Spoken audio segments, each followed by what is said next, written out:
Bonjour à tous, alors maintenant je vous propose la correction de l'exercice d'analyse en cases. Donc la feuille qui commence par "Le petit chien de ma voisine mange du fromage".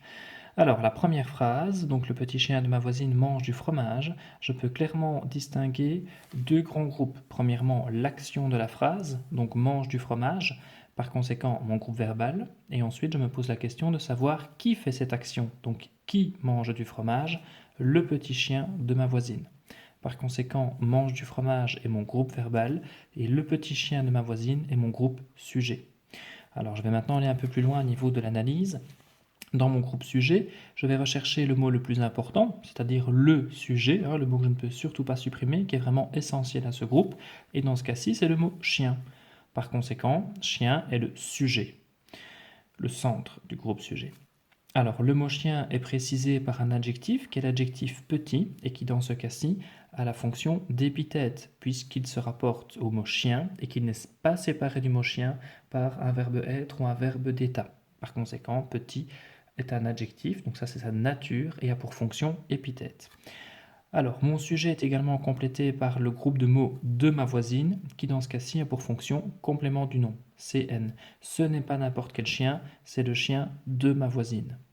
Ensuite, au niveau de mon groupe verbal, je peux clairement distinguer mon verbe, donc l'action en tant que telle, donc mange, qui est accompagné de du fromage.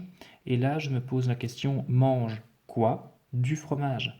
Par conséquent, cela répond à la question quoi? C'est donc un complément direct.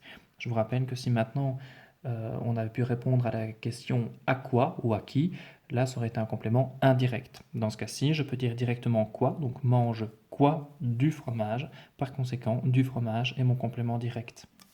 Ensuite, nous allons passer donc à la deuxième phrase. Ce soir, je regarderai la TV dans le salon. Alors là, je peux distinguer clairement donc quatre groupes. Alors premièrement, quelle est l'action de la phrase? Bien, donc c'est regarder la TV. Donc regarderai la TV, c'est mon groupe verbal. Qui fait cette action? Dans ce cas-ci, je. Donc c'est pas vraiment un groupe sujet puisqu'on n'a qu'un seul mot, donc je peux mettre directement sujet. Et ensuite, je peux observer deux autres groupes. Alors je vais maintenant me demander à quelle question ceux-ci permettent de répondre. Donc ce soir répond par exemple à la question quand. Donc ce soir est un complément circonstanciel de temps. Et je vous rappelle que dans certains manuels, on parle parfois de GCPT, groupe complément de phrase de temps. D'accord? Ici, on va utiliser le terme CCT, donc complément circonstanciel de temps. Un peu plus loin, j'ai un autre groupe de mots qui est dans le salon. Et dans le salon répond à la question où. Par conséquent, c'est un CCL, complément circonstanciel de lieu, qui répond à la question où.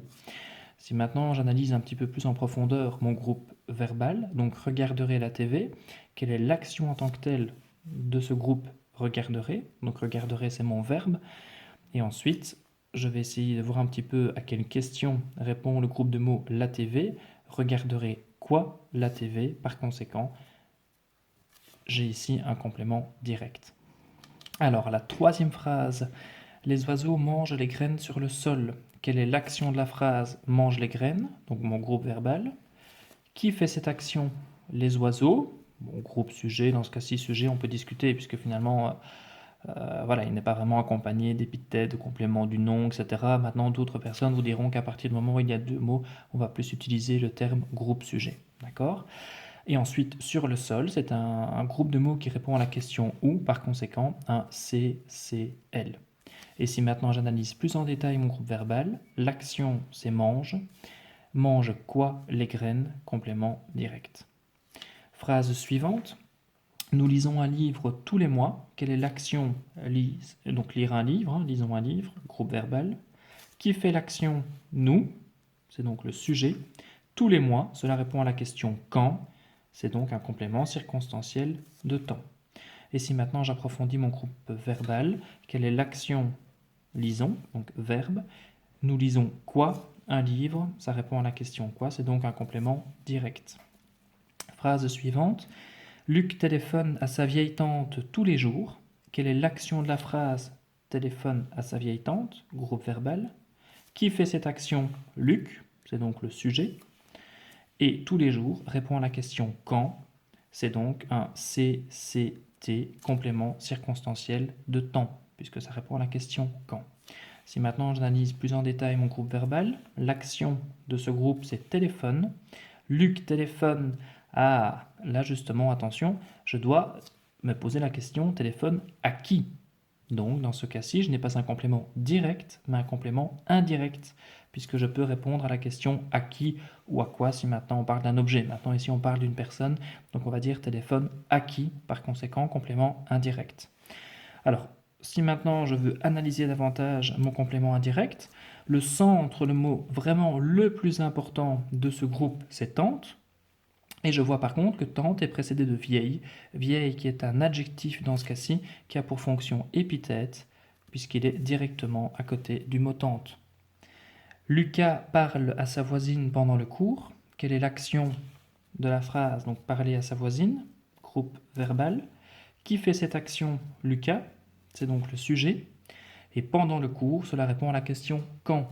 C'est par conséquent un complément circonstanciel de temps. Lucas parle à sa voisine pendant le cours. Alors, parle à sa voisine, je peux davantage analyser. L'action, c'est parle. Lucas parle à qui, par complément, par conséquent, complément indirect. Parle à qui. Le frère de mon ami roule rapidement. L'action, c'est rouler, hein, donc ici roule, qui est un verbe, puisqu'en fait il n'est pas suivi d'un complément direct, indirect, etc. Donc là on peut directement mettre V, puisqu'il n'y a qu'un seul mot. Qui fait cette action? Le frère de mon ami, donc tout ça ici c'est le groupe sujet. Et alors rapidement, là ça répond à la question comment, c'est donc un CCM, complément circonstanciel de manière. Le frère de mon ami roule comment? Rapidement. Si maintenant j'analyse davantage le groupe sujet, le mot le plus important que je ne peux surtout pas supprimer, qui est vraiment essentiel, c'est le mot frère, qui représente vraiment mon sujet. Mais ce n'est pas n'importe quel frère, c'est le frère de mon ami. Par conséquent, le groupe de mots de mon ami est un complément du nom. Complément du nom frère. Ce n'est pas n'importe quel frère, c'est le frère de mon ami. Dernière phrase.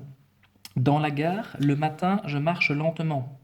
Alors, quelle est l'action de ma phrase? Marcher. Dans ce cas-ci, je peux directement écrire verbe, puisqu'il n'y a qu'un seul mot. Qui fait cette action? Je. Donc, je est mon sujet.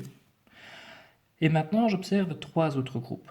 Alors, dans la gare, cela répond à la question où. Donc, c'est un complément circonstanciel de lieu, CCL. Le matin, cela répond à la question quand.